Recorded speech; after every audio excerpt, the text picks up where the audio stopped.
cereal is like my favorite vice food, and it's been around in America since about the 1800s, when several doctors believing in the Seventh-day Adventist food mantra of vegetarianism and whole grains began looking for a way to feed it to their patients at these sanatoriums. Now, sanatoriums at that time weren't hospitals. Think of it as a health spa promoting total wellness. Well, a lot of them sprung up in Battle Creek, Michigan, and someone that ran the Battle Creek Sanatorium was a guy by the name of John Harvey Kellogg, if that name rings a bell.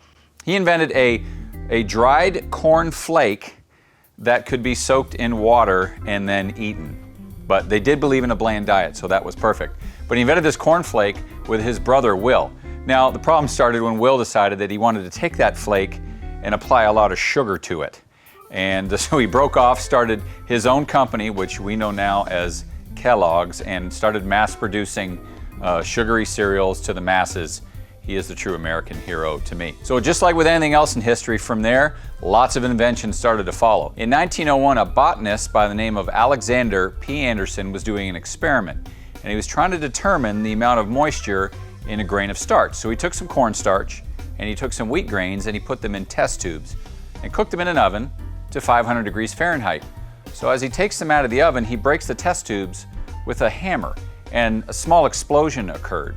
And it turns out that the molecules contain little droplets of water. And as the temperature rose in the oven, the pressure built in the test tube.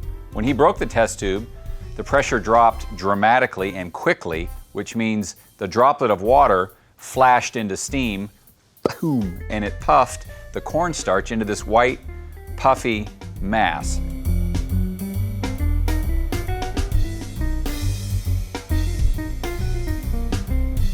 Now, these two cereals are made of corn, and if you remember from a popcorn episode, there's a small droplet of water inside of the popcorn kernel.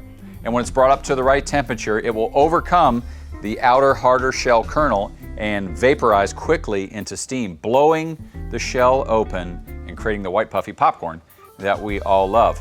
Now, cereal producers at that time have an abundance of other grains like barley and rice, and they could also create a puff cereal if only barley and rice had an outside, external, hard shell. Enter the puffing gun. Now, the puffing gun is called a puffing gun because, no joke, the original was made from a cannon, a working cannon, from the Spanish-American Civil War. So it's a pretty simple concept. The cannon, or the vessel that looks like a cannon, is the outer shell. So in goes the rice, in goes a little bit of water. They close the lid, which has a quick release bar, which will come into play later.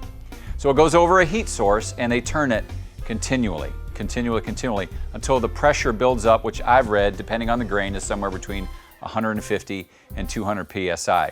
At that right time, someone will quickly release that hammer. I'll call it a hammer bar because they hit it with a hammer, and boom, the pressure drops so fast that the water inside flashes to steam very violently, and out comes a large plume of steam. But at the time, all the moisture that's been soaked up by the rice quickly flashes and puffs up the rice. Now from there, they'll take them and bake them and add lots of sugary goodness to make one of my favorite cereals. Now, growing up, here's the deal. I got a vent about this. My mother would take the puffed rice that is just plain, and then she would take this stuff and she would mix them together so that we didn't eat too much sugar. So what I would do is I would get up at 7 in the morning before my brother, pick through it and make a bowl of this stuff and leave him with the plain puffed rice. That's how I do it.